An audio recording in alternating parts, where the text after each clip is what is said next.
The United States fired about a dozen interceptors at Tuesday's barrage of Iranian ballistic missiles fired at Israel. This is what the Pentagon has said. In fact, Joe Biden said the U.S. actively supported Israel's defense at his direction.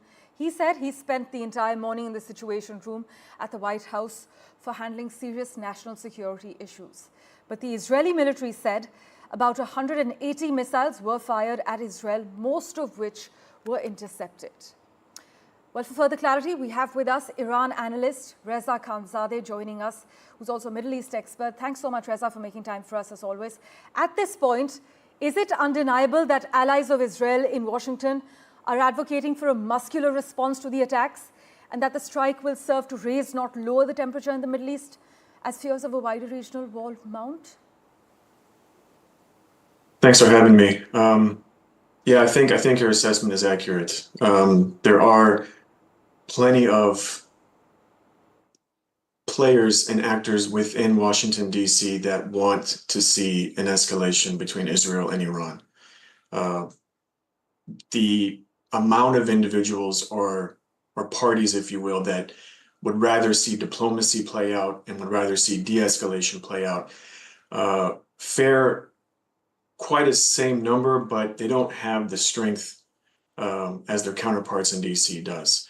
And what that is going to lead to is just a continued tit for tat, a continued escalation, and Iran and Israel will essentially speak the same language in the sense of saying this is self-defense, this is going to be a counter to a foreign entity attacking us. We must defend our homeland, and appeasing to their domestic base, but also their foreign allies. So for Israel, for example, it would be obviously the United States, and for Iran, it would be their axis of resistance, so to speak.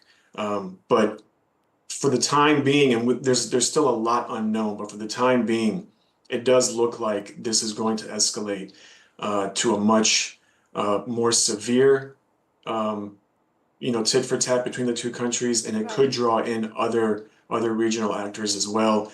Because unfortunately, at the moment, there doesn't seem to be any calm heads at the table right now when it comes to decisions as far as retaliation. Reza, a former U.S. State Department spokesperson has said on record that Iran responded emotionally rather than strategically. Do you agree, and can we now expect a muscular response from Israel within the next few days? Well, to answer the first part, I don't agree with that assessment. I don't believe it was emotional, because the last time that Iran countered or responded to an Israeli attack was back in April.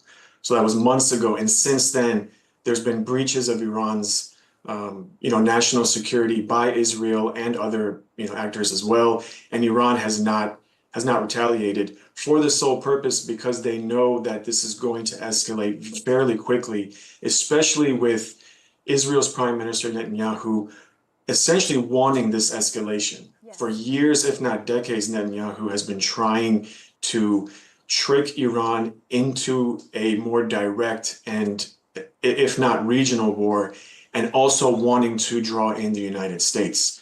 Now, as far as the second part of your question, Israel Prime Minister Netanyahu has publicly stated that there will be a retaliation at the time and place of their choosing, which is something they've always said in the past, and they have acted on it. Case in point was in April. Now they're saying it's going to be much stronger, or as you said it, more muscular, which I do not doubt. As far as the military analysts that I've spoken with, that does seem to be the case. Now the only question is, when will that be? That still remains to be seen. But like I said before, if and or when Israel does strike Iran, then Iran will have to respond, and then that's just going to be a continued back and forth between the two countries until it does escalate to a point of no return, unless by some miracle, really the only actor that can stop this is the United States, and that's by placing a bit more restrictions on Israel, because at this point, Israel, ever since October of of 2023, Israel has had a blank check, and the United States, or in particular, Joe Biden, the president, Joe Biden has turned a blind eye to all the atrocities that Israel has done in Gaza, in the West Bank, and now as we look towards Lebanon.